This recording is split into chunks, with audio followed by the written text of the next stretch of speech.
everybody, welcome back to another video. We have got another awesome week of some meals here.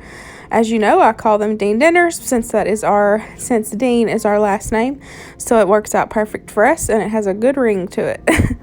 For this first meal starting off the week, I am making one of my favorites, and I am making sweet chili drumsticks. Y'all know I've showed these on my channel many a times. If you need, I make this in the slow cooker and in the oven. These I made in the oven, but the slow cooker recipe you can find in the crockpot recipe video. I will have it linked in the description box below. But like I said, I've done them both ways. They both turn out just as good. It just depends on if you want to stand over the stove and wait, rotate them and let them cook, or if you just want to let them all cook nice and slow in the slow cooker and not have to worry about it. So as you've seen, I just put a bunch of seasoning on the drumsticks, and I always use the Private Selection Memphis. I've talked about it before too. It's one of my favorites, and I told Luke, I was like, you know what, this would be a good stocking stuffer for me. Just a big thing of the Memphis dry rub. And knowing him, he will probably do it. So along with those, I'm just going to do some mashed potatoes, and then I'm also doing some cheesy broccoli. Normally, a couple people ask in previous videos how I make my cheesy broccoli. So this is it. Just do a bag of broccoli for however many people. For us, we didn't have any leftovers. This is one bag. And then I cook that in the microwave till it's done, as it says on the bag. And then I'm going to put in one of those Velveeta sauce packets. Y'all know I love them as well. Put that in there, and I add two slices of cheese, and then I put in some milk. Now, as you see me stirring this, everything's going to melt. Everything's going to get incorporated. I do pop it back in the microwave, and that's my little steamer lid. So I do melt the cheese some more. But as you see, it looks runny. But don't worry. Don't freak out, because once it starts cooling off, it's still going to be warm, but that cheese is going to start thickening up and being a sauce, and it's delicious. So don't worry. Here is the Asian sweet chili wing sauce that I use. Great value. Kroger has a really good one. So all I'm going to do is towards the end of the cooking time, I just take and rub or brush some of that wing chili sauce on one side, and then put it in there for about 5 minutes. Let it get some color, a little bit of crispness, and then I take them out, turn them over, and then do the same thing. Remember that there's a chance that your chicken may not be done at this time, so make sure you don't cross-contaminate, and that's why I always put it in a bowl, pour some in a bowl, and dip it with that, so if I have any extras, I can throw it away, so I don't waste any of it, because you don't want, cross-contamination. That's definitely not good, and you all could possibly get sick, and I don't want that to happen for you all. So as you see, I did fix some green beans. I'm the only one that likes green beans, so I fixed me some green beans, and then which I ended up eating the broccoli too, but I fixed Luke some cheesy broccoli, and then I'm just going to fix up some mashed potatoes here. I do it basic: salt, pepper, butter, milk. I use evaporated milk if I have it, but that's normally kind of like a holiday type thing. I don't worry about buying it unless it's holiday and you want some good old country mashed potatoes. But I'm keeping it simple here, just using some milk, and then I've got my good old smasher. I always smash them like this. Unless it's a bunch of them, then I will, use my electric mixer. But definitely old school here, smashing it with a potato smasher. But that is everything for this first meal. It was so good, and there you can see the broccoli. Look how it thickened up, and it's so cheesy and delicious. So good. Popped in some Sister Schubert rolls to go with this. There's my green beans, just basic green beans there. And then there is the chicken drums. Y'all, I love these so much. This is my favorite way to make chicken drums. So that is it. Make sure y'all give that one a try. Now for the second recipe of this week, I actually got this inspiration from Taylor over from Taylor Elmore. I watched her What's for Dinner like 2 weeks, yeah, I think it's like 2 weeks ago, and she did like a Taco Bell inspired, like the chicken quesadilla and then the Fiesta potatoes. She made that, and I was like, that looks so good. So I'm doing my version of that. I will have that video linked in the description. What are you doing in my room? Winston caught me in his room. But anyways, I will have that what's for dinner in the description box below, because her potatoes looked so good and I was lazy and didn't take the time to bread them like she did, and I wish I had of and put them in the oven because they look delicious. These were still fine, I guess a little more healthier, since they weren't breaded and all that stuff. They still tasted fine, but next time I will definitely take the time and make the ones that she had showed. So her video will be in the description box. For my chicken, I just took some of the Fiesta dry seasoning that you can get in the packages, and I just put it on top, and I'm just cooking my chicken until it's well done. And then once your chicken is done, you're just going to take that out and thinly slice it. I also forgot to say that in the very beginning, y'all see me mix up some mayo, milk, and the Taco Bell seasoning. That is my secret sauce that I use when we fix quesadillas, or it's even a good one just to pour on top of tacos. It's a quick and easy sauce to help give your taco Mexican dish some extra flavor and kick. I don't measure. I just, for that little jar, it only had a little mayo left, so I just took and mixed it in that jar, and I'm just keeping that jar in the fridge.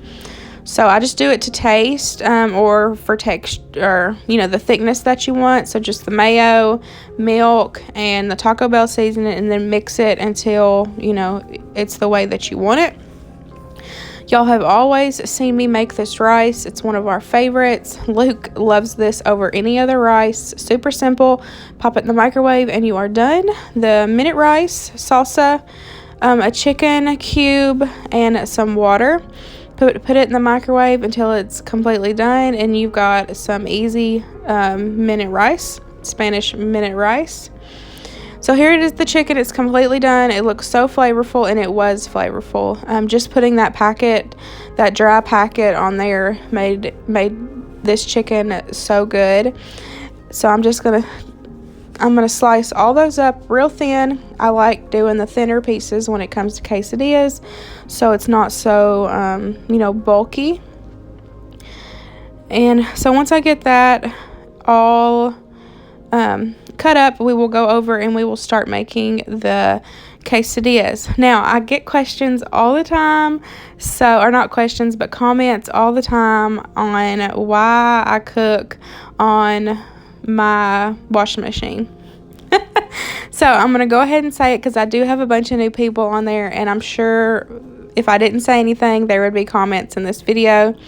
My kitchen is very small. If you find a recent cleaning video, kitchen clean with me, y'all will see that. I literally have, like, my sink is in the middle, and then I have a little piece of countertop on both sides. That's it. There's no countertop, as you see by the stove, and then on the other side of the stove is the fridge. So that is the option that I have, and it don't bother me none. It's not gross or anything. The washer and dryer is right there, right outside of it's like in the mud room when you come in the back door. So it's fine. It's not weird. The only other option I would have is to put the crock pot or the griddle or whatever on the floor and plug it in the dining room, and that seems nasty. So it's easy for me just to plug it in, because there's an outlet right there, and I plug it in and cook on there, and it works perfect.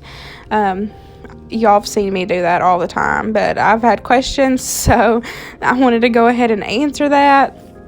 So y'all wouldn't be like, why in the world is she cooking in the laundry room? Well, that's why. Because I have a very, very small kitchen. So here we are. We are going to put these quesadillas together. I put some butter, some real butter down. And then I put your first quesadilla down. I poured some of that sauce on there. And then I'm going to move the sauce around so it kind of gets all over the quesadilla. I do only do one side for the sauce, but you could definitely do it on both sides, the quesadilla, and then put, your quesadilla together. So after the sauce, you start putting in your toppings, whatever kind you want for your quesadilla. For us, I kept it simple, and we have cheese, and then we have the chicken. So you're just going to put that down, and then you will put your other quesadilla on top, let it get toasty.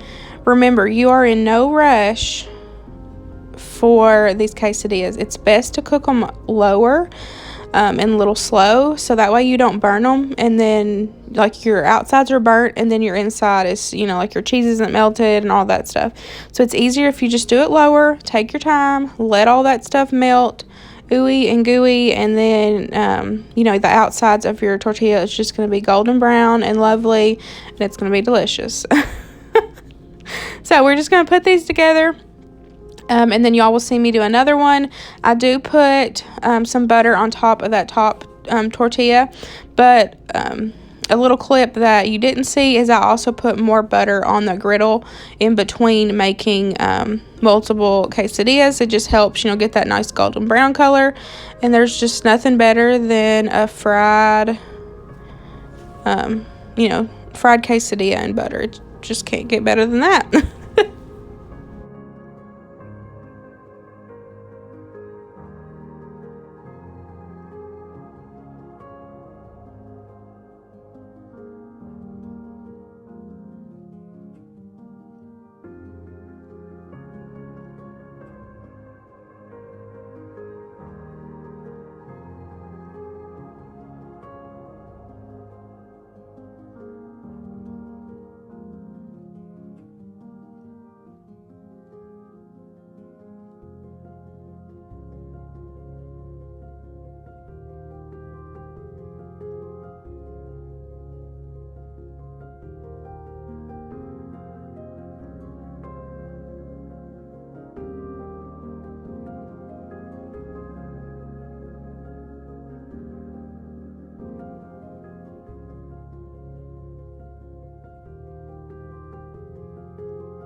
Here they are, all done. Cutting them like that makes them really easy just to pop on your plate and serve.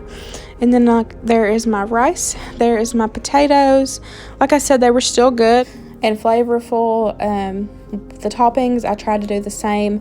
I had totally forgot to get some nacho cheese, but we had some of that Monterey Jack salsa cheese in there, so I just popped that on top with some sour cream and some taco sauce. But that is our dinner for that night. For this meal, I was playing around with a Korean ground beef recipe that I had found on Pinterest. I'm pretty sure I did pin it on my board. I'll go check to make sure, so it is there. But y'all know me, I don't actually go buy recipes. I just kind of look at it and be like, okay, I can do that. So I will find the one that I did kind of go by and I'll put it in there. So this is a ground beef recipe. I had ground beef, but I just did not know. I think I'm the only one that gets so burned out on ground beef recipes. Like, it's always the same, it's like it's tacos or it's spaghetti or it's shepherd's pie or meatloaf. Like, it's the same exact thing. And so I found this one and I wanted to try something different. So I took and cooked up some hamburger meat and some onions. I kept the onions big so I could pick them out. Luke likes onions. I do not. So I'll pick them out. I either cut them really small where I can't taste them, or I cut them big where I can pick them out. So I just seasoned that meat up as I was cooking it, and then put the lid on and cooked in the onions. And then now I'm adding in some veggies. I'm adding in some frozen broccoli. That was about half a bag. And I also put in some carrots. And then I'm just adding in some salt and pepper. And then there is a little bit of moisture in there from from sweating with the onions and that. And then I'm also going to add in some soy sauce. But here I'm going to put the lid on it. This does take a little while. You could go ahead and cook your veggies separate if you wanted to, and then add them in later. But I like them just kind of sitting in there and steaming and, soaking up that flavor, soy sauce, the seasoned beef and all that. And then I added some garlic. So for me, I just put them in there raw, and I mixed in some seasonings, put the lid on that thing, and just let it cook slowly. Like I said, it does take a little while. Just make sure that your broccoli is cooked and your carrots are cooked through, and then you could move on to the next step. So it just depends on the texture that you like of your veggies. If you like them more crunchier, then of course it wouldn't take that long. For me, I do not like crunchy veggies, so it did take a little bit longer, but they were still good. So like I said, this is a Korean beef, so you're going to use, it actually called for teriyaki sauce, but I don't have any, so I kind of like made up my own, like garlic and soy sauce and brown sugar, and kind of mix that all in there. Y'all know that I kind of just go by the look or go by the taste of it. If you followed me for a long time, then y'all probably already know that. And here, Winston was not here that night, so I kind of spiced up this dish since it was just me and Luke. So I added in my favorite sweet Asian chili sauce, and then I'm adding in about a full tablespoon of red pepper jelly.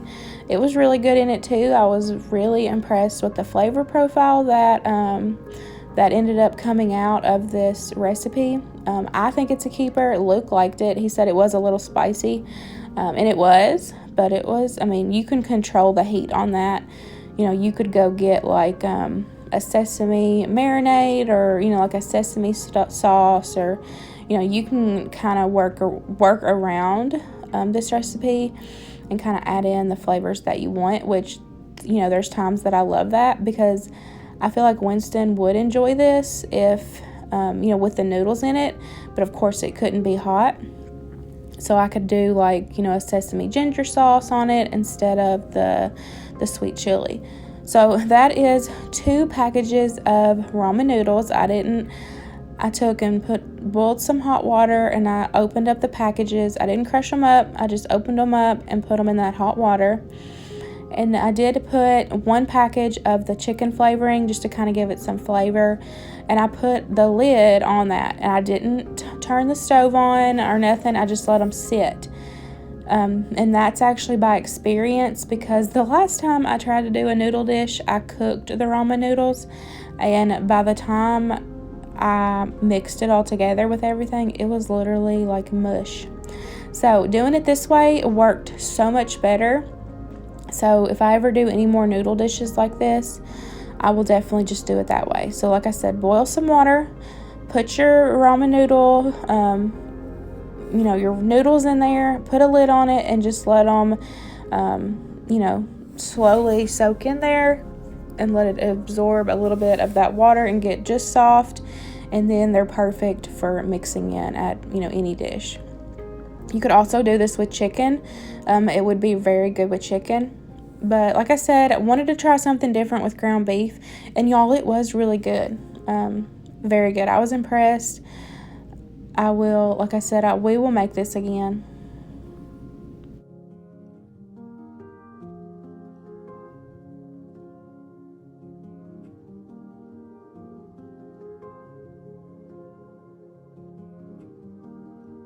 For the last meal on this video, I made some pulled pork.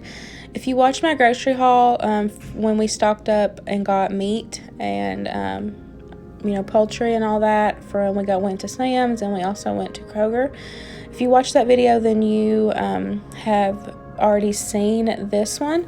We ended up getting this pork, but at Kroger for 99 cents a pound, and it was almost $8. But look, when I took it out of the package, look how big that thing is. So now that we've actually had it, and we ate 2 meals out of it, and then I froze 2 bags of it. So we got a total of 4 meals out of that one $8 butt. So that is killer. So that's like $2 a meal for the meat. So I couldn't believe that. Anyways, I just took it out of the package. I'm going to rub it down with my awesome Memphis-inspired seasoning. I just talked about that, and I love it. So I'm just going to cook it in my Castore cooker all day long. I honestly did not realize how big it was, so I didn't think time-wise on how it would cook. I kind of figured doing it in the morning and it'd be done late evening. But, y'all, I put it in early that morning, and it ended up taking, I think, 12 to 13 hours to cook. It was not done until like 2 in the morning. The house smelled amazing all day, so I got to smell it all day, but I didn't get to eat it till the next day. So since I said that, we did not get to have that for dinner that night. So I ended up just making a quick breakfast, and I didn't film it because, breakfast is breakfast. But anyway, so I seasoned it with that Memphis seasoning, and then I just put it in there and let it cook really slow, long and slow. And then once it was done, I shredded it up and let it cool down, popped all that in the fridge, and then the next day, I just fixed some cauliflower mac and cheese. I fixed some baked beans, and then I just took some, like the amount that we needed for that night, and put it in that pan in the back, because I'm weird about certain meats. Some stuff I don't care to heat up a couple times, but that was one of the things I did learn with my culinary background, is that it's not good to heat certain things up multiple times. So I had already cooked that once, let it cool completely. I couldn't heat all that up again and then let it cool down and then reheat it again. So I just reheated what we needed, and then reheated it. Like, I ate some of that for the next couple days for lunch. I made pork nachos. So I just heated up what I needed, and then I just froze what was left. That's just a tip. Like I said, certain stuff doesn't bother me. Some stuff does. It just depends. But that pork was really good. We served it with some barbecue, and we served it with that, what is that? Carolina barbecue or Baby Ray's. And then I also made a pie, which you all have already seen this week, and I will link it in the description box. But there is my plate. That is the last meal on this video. I hope you all enjoyed this video. Don't forget to give this video a big thumbs up. Please comment down below, and I'll see y'all later. Bye, guys.